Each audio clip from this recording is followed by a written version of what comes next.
पण असं असतं ना की हे सगळा स्वभाव तयार होतो तो एक अनुभवात आणि मला एक जर्नी जाणून घ्यायची तुझी की एकंदरीत रेवाची जर्नी कशा पद्धतीने होती, बालपण कसं गेलं तुझं? लहानपणी माझ्या 3 मोठ्या बहिणी आहेत. तर मला आजी आजोबा सोबत राहायचो आम्ही सगळे, माझी आई आणि बाबा.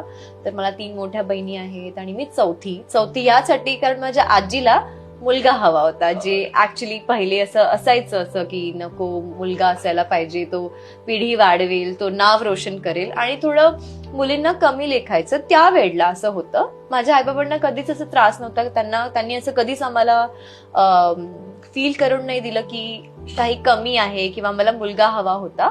पण ही अशी बेसिक अशी स्टोरी होती. मग जेव्हा मी जन्माला आले त्या अगोदर बाबा भरपूर काही वेगळे वेगळे काम करायचे. कधी ते न्यूजपेपर विकायचे, त्यांनी मेडिसिन्स मध्ये पण काम केलं आहे आणि ही इज एज्युकेटेड इनफ. मतलब त्या वेळेला जेवढं एज्युकेशन असायला हवं होतं त्यांनी 12th केलंय आणि त्याच्यानंतर मग त्यांनी ITI वगैरे केलं, तेव्हा ते चालायचं असं. पण मी आल्यानंतर त्यांना WCL ची जॉब ऑफर झालेली, Western Coalfield Limited, coal mines आहे चंद्रपूरला भरपूर.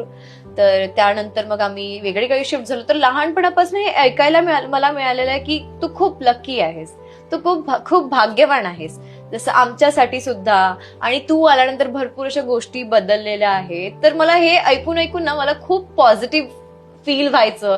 खूप पॅम्पर्ड राहिलेली आहे लहानपणापासून, कारण मी सगळ्यात लहान होती. मला 3 मोठ्या बहिणी, खूप मायेनी मला त्यांनी जपलेलं आहे.